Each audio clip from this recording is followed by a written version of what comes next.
Queen Victoria's first child, her daughter, Princess Victoria, went to agonizing lengths to make her mother proud and impress her, and she became an Empress of Prussia. Princess Victoria was able to rise very high, but her life ended with a giant crash. Victoria was born a disappointment. She was born to the young Queen and her husband Albert on the 21st of November, 1840. Queen Victoria had written in her letters that if the baby was born a girl, that she would drown the babe. So when she gave birth to her first child, who was a daughter, she was deeply disappointed. Even the doctor delivering the baby knew of the profound disappointment when he announced that the Queen had sadly had a girl. This was already a bad start, considering she wished for a boy immediately after birth, and when she said, "Don't worry, the next one will be a boy." When she grew up, she went on to have issues with her mother, Queen Victoria, and in a cruel twist of fate, as the year 1899 unfolded, Victoria embarked on a journey to Balmoral, seeking solace and the warmth of her mother's embrace. Little did she know that the path she treaded upon would lead her into the clutches of an insidious adversary, inoperable breast cancer. The diagnosis struck like lightning, shattering the fragile semblance of her well-being, leaving her grappling with the weight of her mortality. The veil of invincibility had been ripped away, exposing the vulnerability of a woman whose strength had weathered countless storms. From that moment forward, her life would forever be marked by the relentless grip of an unyielding foe. In her final days, Empress Frederick endured the relentless grip of her deteriorating health, grappling with the physical and emotional toll of her battle with inoperable breast cancer. The burden of her illness cast a shadow over her existence, shaping the landscape of her remaining moments. Confined to the confines of her bed, she experienced a profound frailty that contrasted sharply with the strength and vitality that she once possessed. Pain wrecked her body as cancer's relentless progression spread into tendrils, invading her once vibrant spirit. Yet even in the face of her suffering, she sought solace in simple pleasures. In the quiet morning, she would summon the strength to rise, her weakened form finding respite in gentle walks, perhaps seeking a fleeting connection with the world beyond her chamber. Throughout the long hours that stretched ahead, she immersed herself in writing word, finding solace in letters penned to loved ones or escaping into realms of literature. The library of her castle became her sanctuary, a refuge from the harsh realities that encircled her. Within its hallowed walls, she sought solace and embarked on intellectual journeys, losing herself in the pages that transported her beyond the confines of her ailing body. Yet even as she savoured these fleeting moments of respite, the spectre of mortality loomed ever closer. A weighty concern gripped her heart as she fretted over the future of Germany under the reign of her son. With great urgency, she orchestrated a clandestine operation to safeguard her personal letters, ensuring their return to Great Britain, away from prying eyes and political repercussions. And so, as her final days unravelled, a complex tapestry of pain, reflection and fervent love surrounded Empress Frederick. Her spirit flickered in the fading light, clinging to the last parts of life, and on that fateful day of the 5th of August 1901, her battle came to an end, as the candle of her existence was extinguished, leaving behind a legacy etched in the annals of history. In her final years, Empress Frederick immersed herself in the world of art, frequenting the vibrant artist colony of Kronberg and forming a close bond with painter Norbert.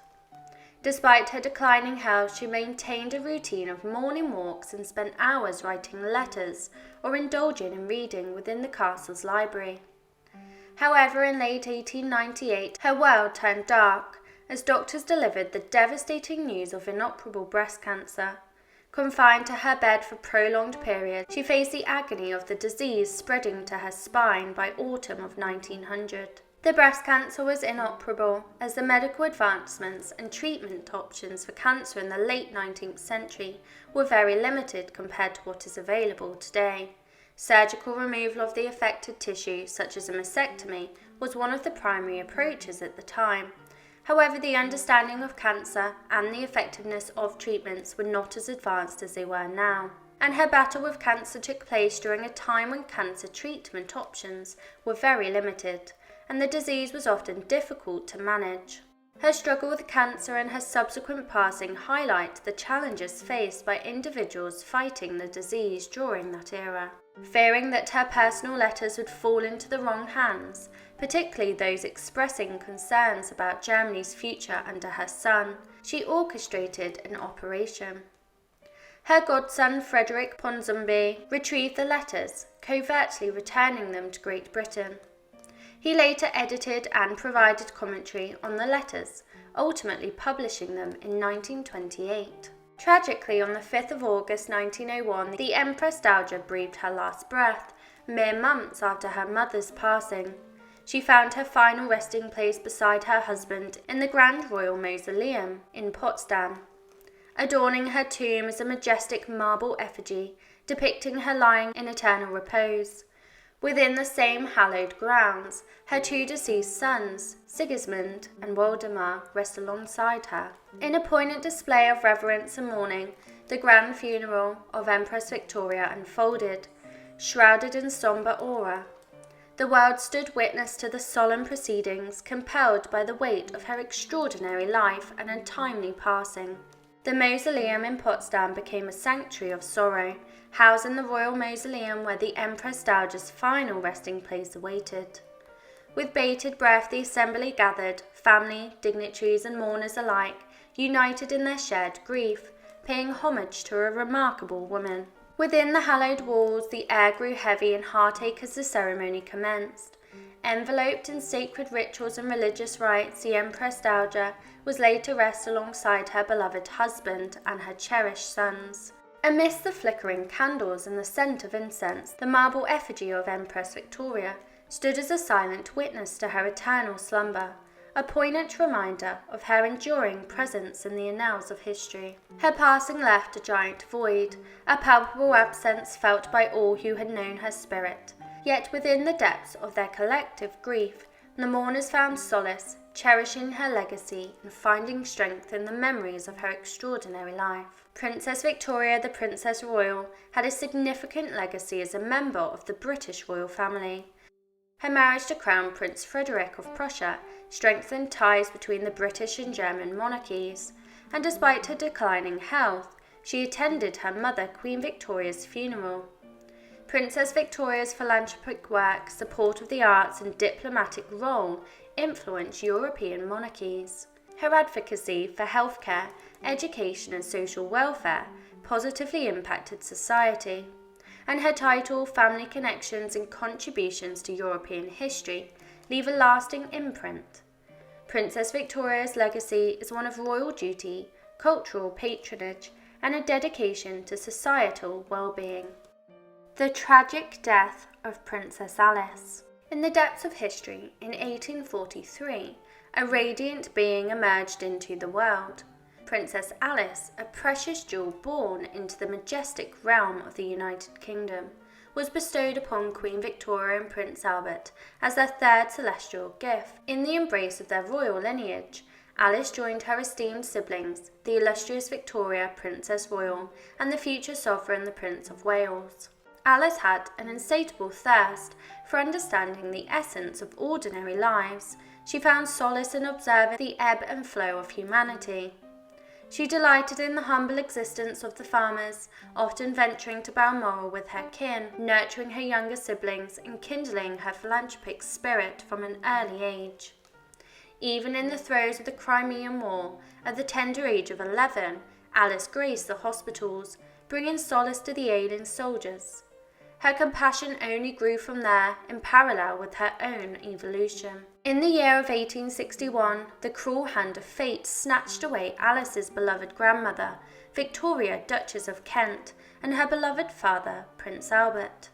These afflictions lingered, relentless and unforgiving, while Alice, the dutiful caregiver of her family, stood resolute at their sides. Queen Victoria, her heart aching, described dear Alice as brimming with boundless tenderness, affection, and anguish for her. As Queen Victoria immersed herself in the abyss of mourning, Alice stepped forward, assuming the roles of secretary and representative for her mother alongside her sister, Louise. In 1860, the Queen and her eldest daughter, Victoria, Princess Royal, embarked on a quest to find a suitable match for Alice. Though two esteemed royals were initially considered, their allure faded, and in the tapestry of destiny, a minor royal emerged as a chosen one, Prince Louis of Hesse, a nephew of the Grand Duke of Hesse. Queen Victoria embraced this union, and a mutual attraction blossomed between Alice and Louis. Despite the discrepancy in their stations, the match was deemed triumphant, for love often defies the boundaries of rank. The nuptials were conceived a year prior, before the breath of Prince Albert waned, yet the sombre pall of mourning still draped the court as the appointed day arrived, and those that attended were made to wear black attire. The Queen herself rarely emerged, and she was cloaked in seclusion. Nevertheless, the wedding persevered, honouring the desires that Prince Albert would held. On the 1st of July, 1862, within the intimate confines of Osborne House on the Isle of Wight, the couple exchanged vows, witnessed by a select few. Alice, entrusted to the tender guidance of her uncle Ernest, advanced towards her destiny, while Queen Victoria, overwhelmed by memories of her own jubilant past, concealed her emotions behind a screen. The Queen's voice resonated with a mournful timbre, likening the ceremony to a funeral. A fleeting glimpse of the wedding dress adorned Alice before she was made to give it up, swapping it for mourning attire.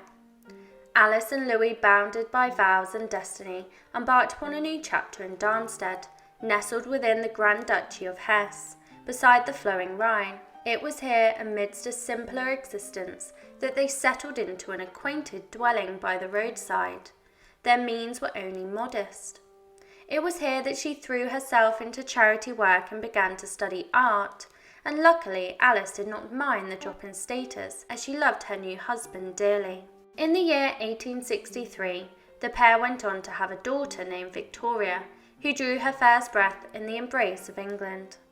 As fate would have it, the Queen herself stood witness to this miracle, but her discerning eyes swiftly passed judgment upon Alice's desire to nurse her child.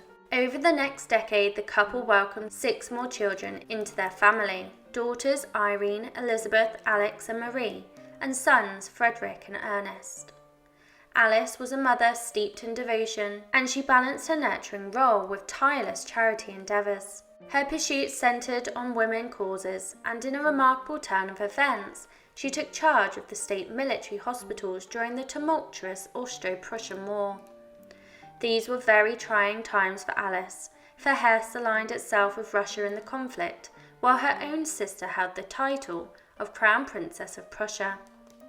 The war's conclusion left Hesse bereft of both wealth and land, casting a dark shadow over Alice's cherished kin. It was in the year of 1873 when tragedy struck, which engulfed Alice and Louis in a shroud of despair. Their young son, Frederick, met an untimely demise, and his life was extinguished by a cruel grip of haemophilia, a curse passed down through their bloodline. Frederick's fall from a window proved to be a catalyst, yet it was an unrelenting torrent of blood that stole him away. Alice, consumed by grief, poured her heart into anguished letters addressed to her mother, seeking solace in their bond. But her pleas went unanswered, leaving her stranded in the desolation of her sorrow. Faced with this harrowing loss, Alice sought refuge in her charity work. She channeled her pain into housing reforms and social causes, blazing a trail of change throughout her lifetime. In the years to come, the union between Alice and Louis began to fray as she sought medical treatment in England. Her heart wrestled with a profound sense of isolation, and although their relationship teetered on uncertainty, they were thrust into unforeseen roles when in 1877 Louis ascended to the grandeur of Grand Duke of Hesse and by Rhine, and Alice in turn assumed the mantle of Grand Duchess. These newfound positions, born out of tragedy with the passing of Louis's father and elder brother, ushered them into uncharted territory. Despite the shock, the people of Hesse embraced Alice as their Grand Duchess, providing her with an outlet to pursue her reformist visions. Yet the weight of her responsibilities threatened to engulf her, overwhelming even the staunchest of hearts. Then in the bleak month of November 1878, a sinister force descended upon the Hessian abode, a merciless presence known as diphtheria. It snatched away the joys that had once filled their lives. The illness, which commenced as a common sore throat and fever, swiftly transformed into a remorseless killer. The infection spread like wildfire, catching the family in its grasp, leaving only Elizabeth untouched by its cruelty. Heartbreak struck once more when little Marie, a mere 4 years old, met her tragic end, choked by the merciless claws of fate. In an attempt to console her inconsolable son Ernest, who bore the weight of sorrow upon his young shoulders, Alice tenderly pressed her lips against his, seeking to put an end to his pain. But fate played a cruel game, deceiving all with a facade of wellness. Alice appeared unaffected by the insidious disease, even managing to share a precious moment with her sister Victoria, Princess Royal, who would journey to Darmstadt in early December. A sinister turn of events transpired. Alice herself succumbed to the illness that had stealthily taken hold of her fragile frame. Louis, stricken with despair, relayed the distressing news to Queen Victoria, who in her anguish dispatched her trusted physician, Sir William Jenner, to attend to her ailing daughter. By the 13th, the crushing verdict was delivered to Louis. There was no cure and no glimmer of hope. Alice's imminent demise loomed like an ominous spectre. As the following morning dawned, a chilling parallel part to the calendar. It was the anniversary of Prince Albert's passing, and at the fateful hour of 8:30 a.m., Alice departed this world, with her final words whispering, "Dear Papa." After her death, the Prime Minister at the time, Disraeli, spoke of the profound tragedy that befell Alice, drawing tears from the audience. "My lords," he began, his voice laden with sorrow. Her physicians, in their wisdom, had strictly forbidden any physical contact with her suffering family. Alice, ever the epitome of self-restraint, dutifully adhered to her instructions. However, when she broke the news of her youngest daughter's death to her beloved son, who clung to the cherished memory of his sister, overwhelmed with grief, the distraught mother clasped her child in her arms, sealing her own fate with a kiss of death. My lords, I can scarcely recall a more poignant moment. Queen Victoria, in a letter to her eldest daughter, poured out her anguished soul. "My precious child, who stood by me and offered solace 17 years ago on this very day, has been taken from us by a fearful, dreadful disease." Her daughter, in response, penned her despair. "Darling Alice, is it truly the case, so good and dear, enchanting and lovely, indispensable to her husband and children, universally adored and admired? I cannot comprehend it. The agony is too overwhelming, too cruel, too unfathomable."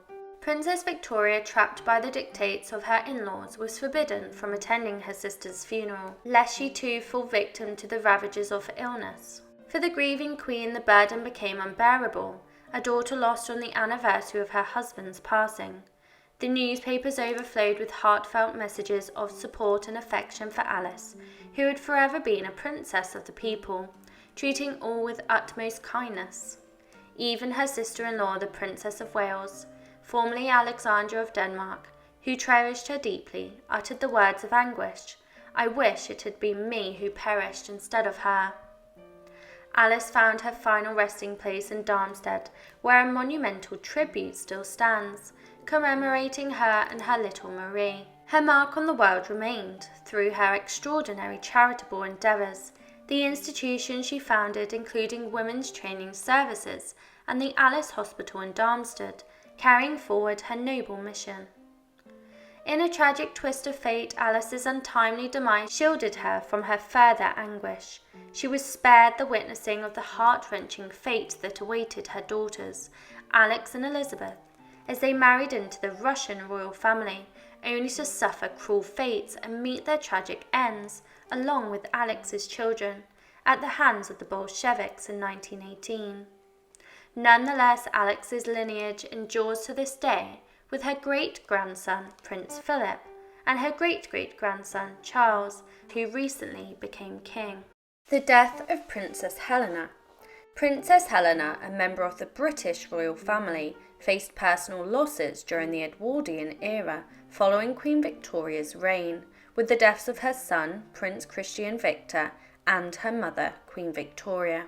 She lived a quiet life with her husband, Christian, supported charitable causes, and maintained a close relationship with her nephew, Kaiser Wilhelm II, before passing away at the age of 77 in 1923.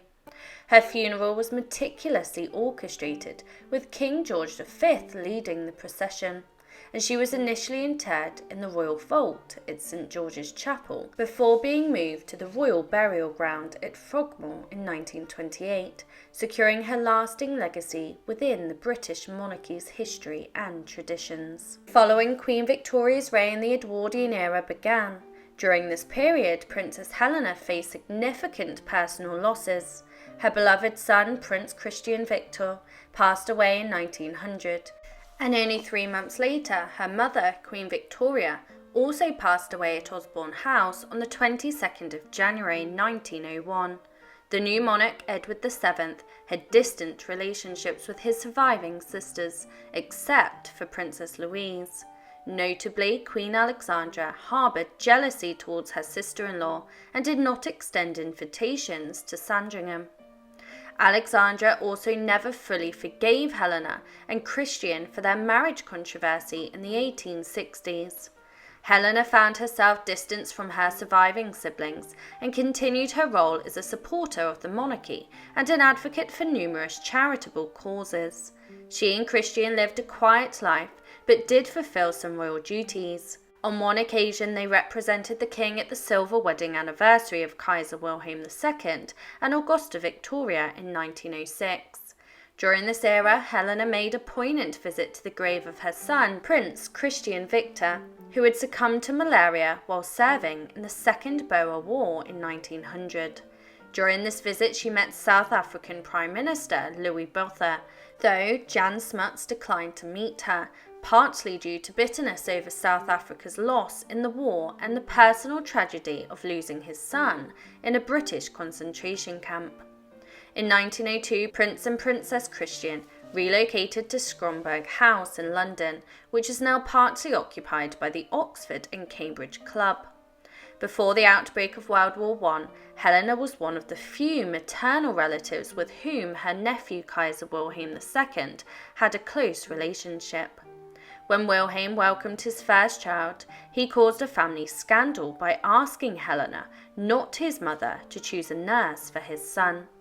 In her later years, King Edward passed away in 1910, and the First World War began 4 years later. Helena devoted herself to nursing, and requests for information about loved ones reached her and her sisters.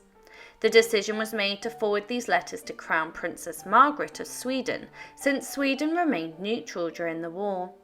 In 1916, Helena and Christian celebrated their golden wedding anniversary, even though Britain and Germany were at war. The Kaiser sent a congratulatory telegram through the Crown Princess of Sweden, with King George V and Queen Mary present for the occasion. In 1917, as a response to the prevailing anti-German sentiment during the war, King George V changed the family name from Saxe-Coburg in Gotha to Windsor. He also renounced the family's German titles and styles, resulting in Helena and her daughters being known as Princess Christian, Princess Helena Victoria, and Princess Marie Louise, without territorial designations.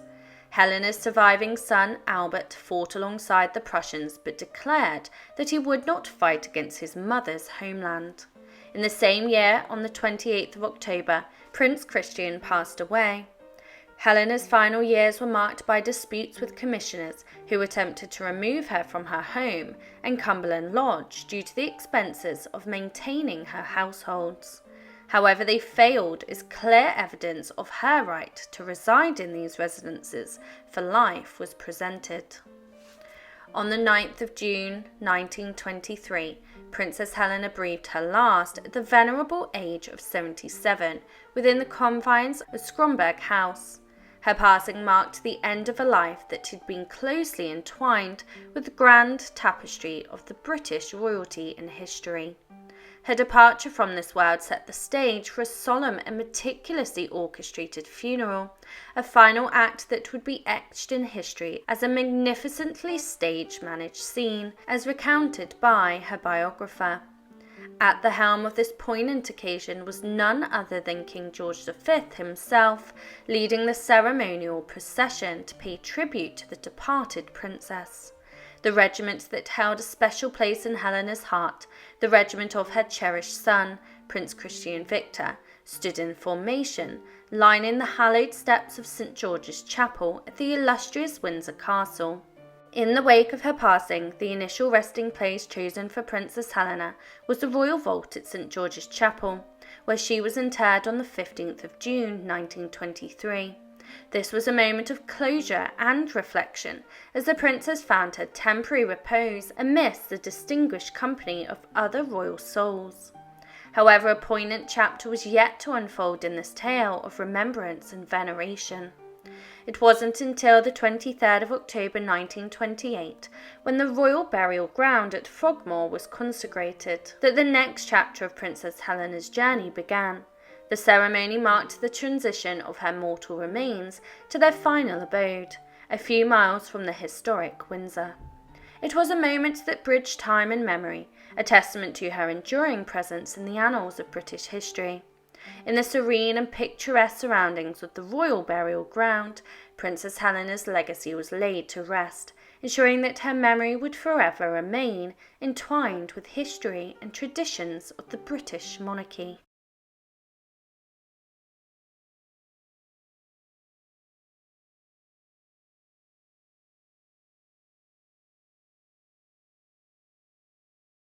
The death of Princess Louise. During the Edwardian era, after Queen Victoria's passing, Princess Louise found herself within the social circle of her brother, the new King Edward VII.